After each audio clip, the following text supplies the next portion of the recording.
waarop ons hoop kan of positief of negatief beïnvloed word. Hierdie hoop wat ons het, kan ook deur geloof positief of negatief beïnvloed word.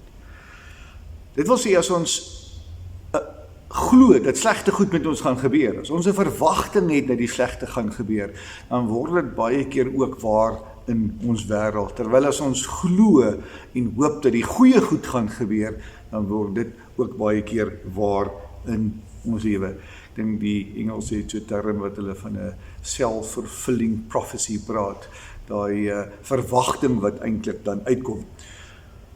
So as ons na hoop uit 'n geloofshoek kyk, dan het ons die hoop van 'n eendag. Ek het 'n verwagting van 'n lewe na die dood. Ek hoop daarop. Ek hoop dat die Here weer gaan kom. Ek verwag die wederkoms.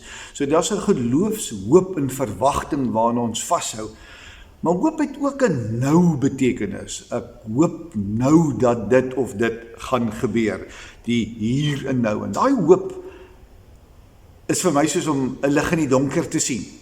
En ons beleef soveel mense wat moedeloos raak. En daarom het ek ook hier kom sit hier by die wonderlike prentjies of die ons kers embleme en die kerstekens wat ons hierso voor ons kansel ook, en ek sê jy tussen die skapietjies, want wanneer ons na Kersfees kyk, dan het ons ook 'n hoop van Christus wat in die wêreld gekom het en 'n lig in die duisternis gebring het.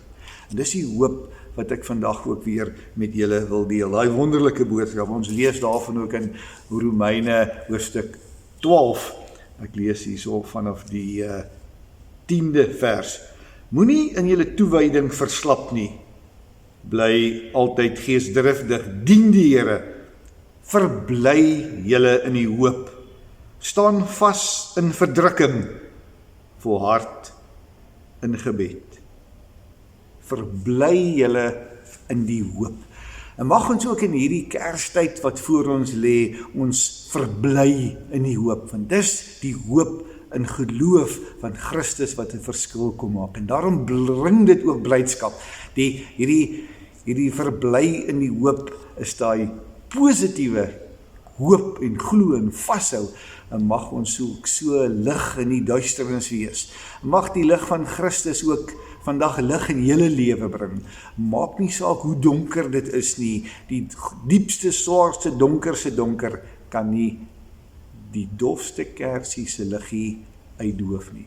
Mag ons hoop ook so in Christus wees en mag ons daarin verbly.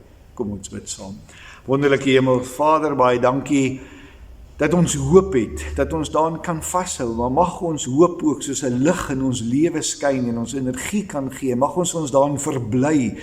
Here, baie dankie ook vir soveel gelowiges wat met hoop kan vashou in die wonderlike boodskap, en waar ons ook in hierdie Kerstyd ingaan, mag dit ook vir ons hoop in ons harte verbly, mag ons jubel en opgewonde wees in die hoop van God wat ons nie in die ellende gelos het nie, maar juis lig na die duister gebring het, en dankie dat ons ook vandag in daai hoop kan vashou. Ons bid, Here, dat die hand oor ons sal hou en elkeen van ons daai hoop ook in daai lig sal kan sien en ook so ons kan verbly in die wonderlike nuus van die redding en verlossing. Ons bid dit in Jesus naam. Amen. Mag die Kerstyd ook vir u besonder geseën en mag u verbly in die hoop in Christus.